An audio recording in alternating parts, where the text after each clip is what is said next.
Hey people, how's it going? Welcome to another video. Welcome to another series. So last week we finished off with our ranking every Iron Maiden song over like 5 videos over 5 weeks. That was cool fun. Now it's Friday again. It's time to start off another series. So I thought, what else can we do? Well, I started to do my favorite album of every year saga, you could say, about a good while ago. I think it was before you were born, and it was one album a video. So I was like, yeah, that was fun. But I thought, you know what, we've got a bit more of a following now, or a bit more of a bigger channel these days. So I was like, you know what, let's just start it again. But this time, rather than doing one album every video, let's just do the decades. So we're gonna have we got today's video devoted to the 70s. Next week will be the 80s. Next week will be the week after will be the 90s, and then the 2000s, and then the 2010s. So again, it's another 4 or 5 weeks of series videos. So that's always fun. So yeah, we're doing my favorite albums of every year. So notice I don't say metal albums because, well, to be honest, let's just put the whole boat out there to see what our favorite album is. Yes, of course, 90% of it are metal albums, but for this category in particular, the 70s, I don't listen to a lot of 70s music. So there's a few left field-ish albums in this choice, and then 80s is obviously pure metal and 90s is mostly metal. So yeah, without further ado, I reckon we just get straight into it. But before we do, if you can play along, please let me know down below what your favorite albums of the year are. All the way from 1970 up to 1979. That's what we're doing today. So yeah, I'm super excited. Let's just get straight into it. Coming in with an obvious pick, like I said at the start, I don't listen to a lot of 70s metal music rather, and of course I haven't heard every album from 1970. So without further ado, it's pretty obvious that number one from my favorite album from 1970 is obviously the album that started it all, Black Sabbath's self-titled debut album, Black Sabbath, released on Friday the 13th of February 1970. Yeah, I don't need to say a lot about this album. I'll try to not dabble on about these albums for too long, otherwise it'll be an hour-long video, but still, this album is the first one that began the whole genre of everything that we love. It's Ozzy Osbourne, Tony Iommi, Geezer Butler, Bill Ward, the 4 iconic, it's pretty much the Beatles, the most iconic, like 4 lineup ever. It's just amazing. The song Black Sabbath, rain, thunder, crows, church bells, guitars, and then an eerie verse with a powerful chorus riff. It's not really a chorus because there is really no chorus, but the riff comes back, and then the second half where it picks up goes really, really cool. It's a darker version of Bohemian Rhapsody, you could say. The Wizard, fantastic song with the harmonica. Behind the Wall of Sleep, awesome fun. Love the vocals in that. NIB, great stuff, that one. And then side 2 is a bit of a jam in terms of structured songs. The last 2, they kind of blend together and end up being like a 15-minute jam session, but it's honestly awesome. Evil Woman is a great song as well. Pretty sure is that a cover? I think it is. But yeah, great album. The one that did it all. You can't have an albums list without this one. So yeah, 1970, Black Sabbath.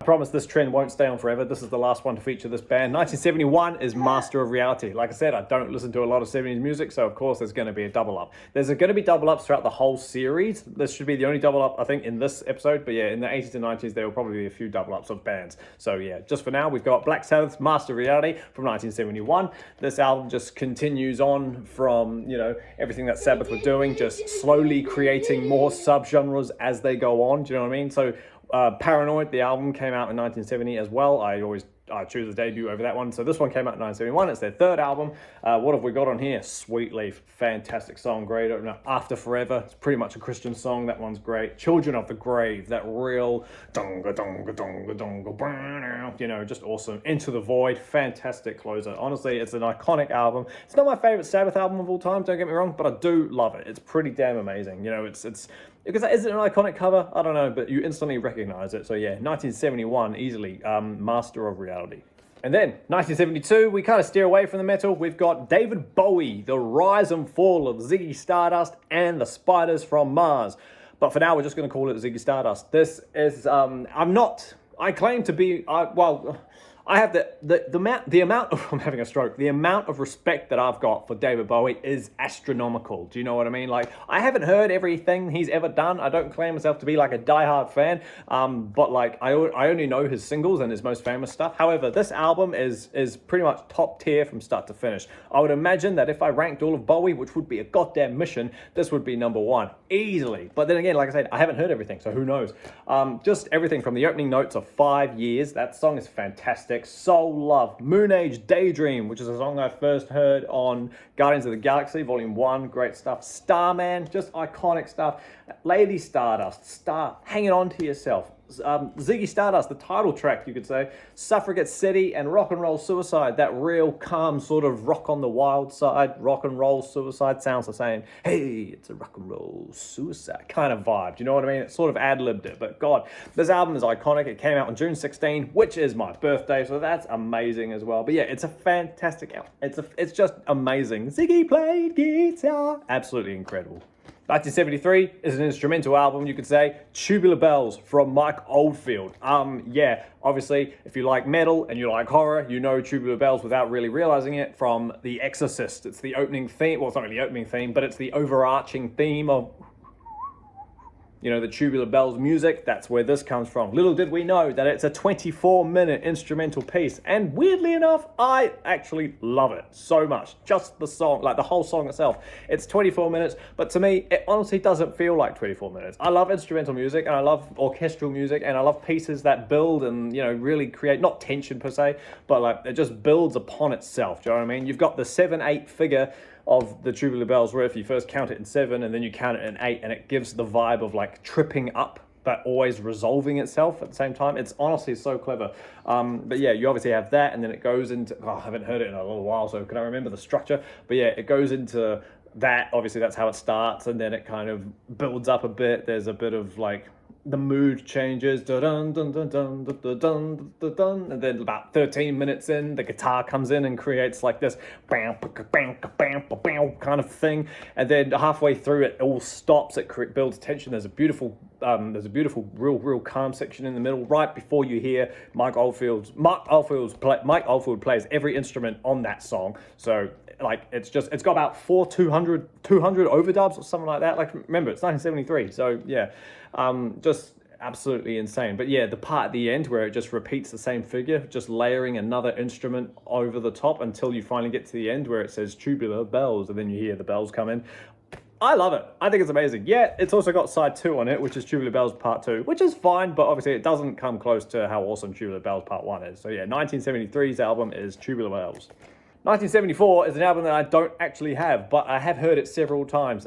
It's Slade in Flame. Yeah, so the reason I don't have this is because, well, for one, good luck trying to buy that. I could have bought the Splatter one, the Splatter remaster, but I just haven't. Slade are my father's favorite band of all time. Me and him did a ranking of their stuff, so if you're into Slade and you want to check that out, please go do it. It's actually quite a good fun. He is what I am to Iron Maiden, he is to Slade. It's quite amazing. But yeah, I ranked Slade in Flame at number 2 out of all of Slade albums. But anyway, this album is the soundtrack to their film. Obviously, if you're a fan, Slade and Flame, which came out in 1974, I think, came out the same year. Pretty sure. Yeah, and it was just like, it's a bit different from, not that I've seen Hard Day's Night, but like it's a bit of a darker film in terms of like what people go to the movies to watch in terms of like seeing a band in a movie. Anyway, because it's got a tiny bit, it's a bit darker. It shows more of a harsh reality to the musical scene. Anyway, the songs are what make it, obviously. How does it feel?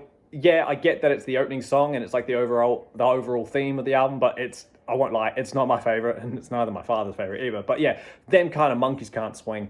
The Wishing You Were Here, Far, Far Away.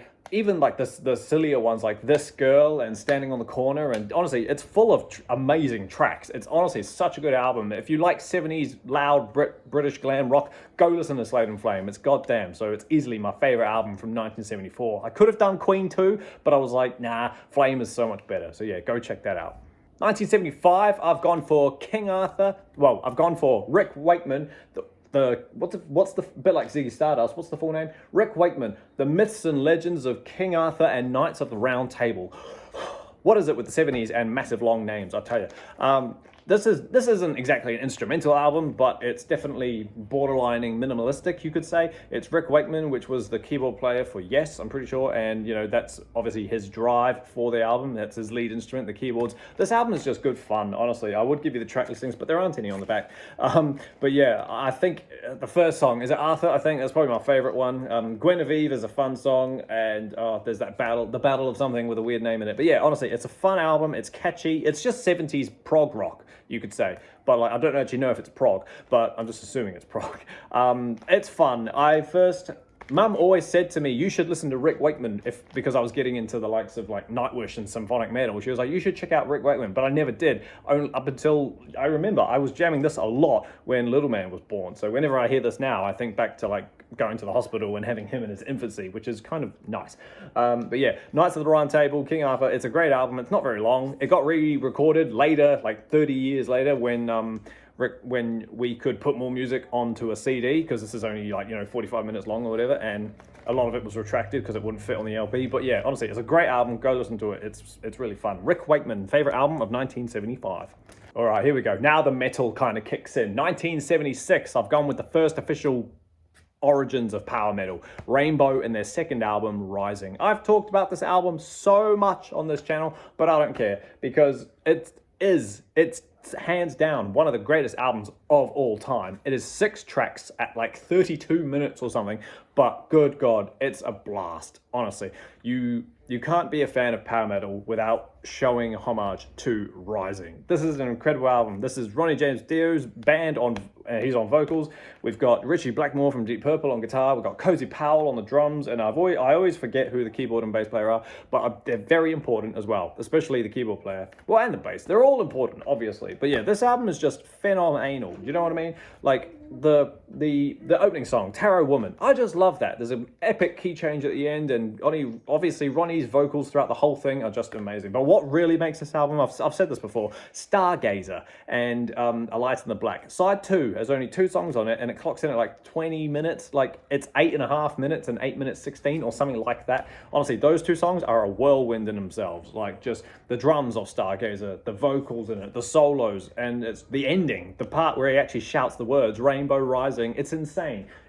And then you get A Light in the Black, which is more or less the same thing, just one of those songs that just keeps going and going and going, and when it finally finishes, you're like, holy damn. I could only imagine what it was like being in the studio and then being like, yeah guys, that was an amazing take. Well, don't think we need to do another one. How blown away would they have been back then? Honestly, ridiculous. But yeah, Run with the Wolf is fun. Starstruck or Do You Close Your Eyes? They're all great stuff. Go listen to it. Honestly, you won't regret it. So favorite album, 1976, Rainbow Rising. Favorite album from 1977 is an album that I was actually, funnily enough, talking about today. Meatloaf's Bat Out of Hell, the iconic debut album from the Meatloaf band, obviously. Oh, Ollie, you weren't supposed to. Yep, good boy. Sorry, he nearly picked up my albums. I was about to say, you're supposed to be watching TV. Yeah, rest in peace, Meatloaf. Honestly, he was the voice of Meatloaf, but he was just the voice of the world. Do you know what I mean? The stuff that he managed to do on here was, oh God, okay, hang on. Sorry, just had to move a few things in case he ripped all the albums up. Yeah, just absolutely iconic. If you haven't heard Bat Out of Hell, then stop what you're doing right now. Just not go listen to the song, not the album. You can if you want, obviously, but the song itself is just 10 minutes of amazingness. It's more hard rocky, heavy metal, but like it's Broadway and very stylistically like that. I'm making up words now, but yeah, Bat Out of Hell is just iconic. It's a song about a motorcycle crash, and it's just amazing. You took the words right out of my mouth. Absolutely fantastic stuff. Heaven Can Wait, the ballad. Yes, it's not an Iron Maiden song, but still. All Revved Up, No Place to Go. Fantastic song. A bit more lively, that one. 2 out of 3 ain't bad. That's good. Paradise by the Dashboard. That was rather than getting the sex talk from my parents being like, so here's what happens when 2 people do this. Mum said, listen to that and listen to what he says. Don't do it unless you plan to be with that girl forever. And at the time I was like 15. I was like, okay, Ma, put the whiskey down. But yeah, it was honestly so cool. For Crying Out Loud, a very loud, powerful ballad at the end. But yeah, just an absolutely fantastic album. And is it like still the best album of all time? It's definitely one of them. Just an absolutely iconic thing. Honestly, if you haven't heard it, go listen to it. My favorite album from 77, Bat Out of Hell. 1978, we have Van Halen's debut. Yeah, obviously I had to put this one in because there weren't that many albums to choose from in terms of the 70s. So I was like, oh, this is a good one. Obviously, this one's amazing. The iconic opening album for the world to hear Eddie Van Halen, the guitar player, just absolutely phenomenal stuff. Just David Lee Roth as a vocalist, Anthony someone, what's his name? The bass player, what's his name? Michael Anthony. Oh God, I feel sick. What's his name? Where does it tell me? Michael Anthony. Thank you. And obviously Alex Van Halen on drums, the Eddie's brother. Yeah, just absolutely phenomenal stuff. What have we got on here? Eruption. What a way. I thought when I first heard that, I thought Eruption was the opener. So when I found out that You're Running with the Devil is the opener, I was like, why isn't Eruption the opening song? And then it goes into, yeah, so you got Running with the Devil, and then it goes into Eruption, and then it goes into Really Got Me, which is a cover from the Kinks, but god damn, that song is amazing. Jamie's Crying, Ain't Talking About Love, Little Dreamer, Atomic Punk, that one's fun. Just, yeah, honestly, a really loud, powerful party album. It's so good. 1978, Van Halen. And then the last one for this video, 1979, is an album from a band that I don't listen to very much because I don't need to. They're on the radio 24/7. ACDC's Highway to Hell.